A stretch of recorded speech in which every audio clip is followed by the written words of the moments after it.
welcome back to part 2 of how to prepare to create content on YouTube. Let's get into it.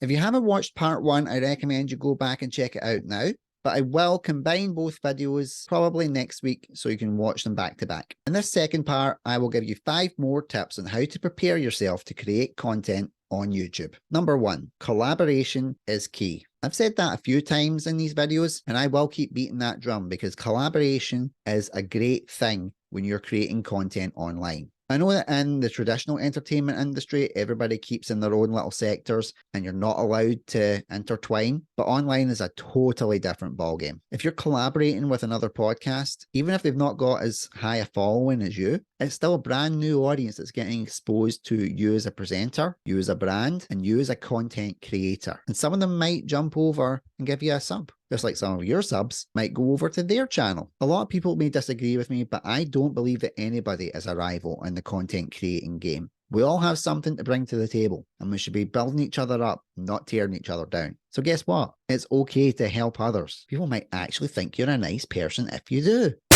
Number 2, change is constant. If you do too much planning when you're trying to create content on YouTube, it can actually give you a paralysis effect, specifically around your creativity. Podcast plans are very fluid. They can change on a dime. They can even change when you're in the middle of recording. So as one anti-hero in the Arrowverse used to say, make the plan, execute the plan, expect the plan to go off the rails, throw away the plan. Is a good motto to live by, especially if you're creating content on YouTube. Number 3, embrace your uniqueness. If you were a kid like me that grew up in the 90s, the 80s, or even just in certain parts of the world where you're told that being weird is not a good thing, let me break that stereotype right now. Being weird is good. Being normal is crap. Yes! If you're different, it shows a unique perspective on something. You'll try things that no one else has done, or you'll try things that others have done, but you'll do a completely different spin on it. People always ask me why my stuff has become so successful, and it's because online I embrace my weirdness. I use my uniqueness to my advantage. I'm ginger.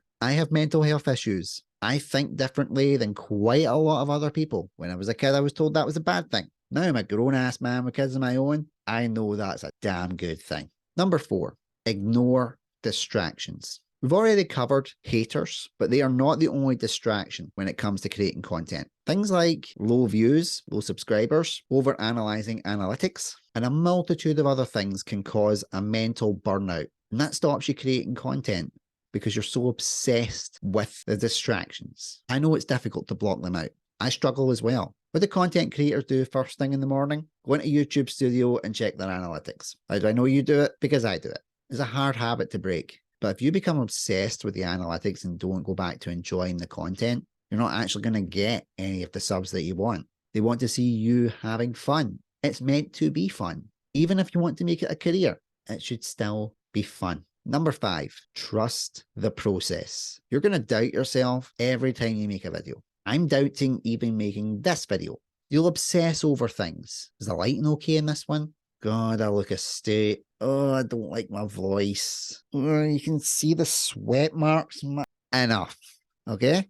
As I said previously, people don't care if it's perfect. They want to see the content. They want to see you improve. Trust your instincts. Have faith in what you're good at. And in time, the results will come. But it does take time, which requires you to trust the process. And that's the end of my 2-part series on how to prepare to create content on YouTube. I hope you've enjoyed the videos. I hope you've learned something from it. And if you want to talk to me on how to improve your podcasting game, drop me an email and we can arrange a consultation. Until next time, let's do this.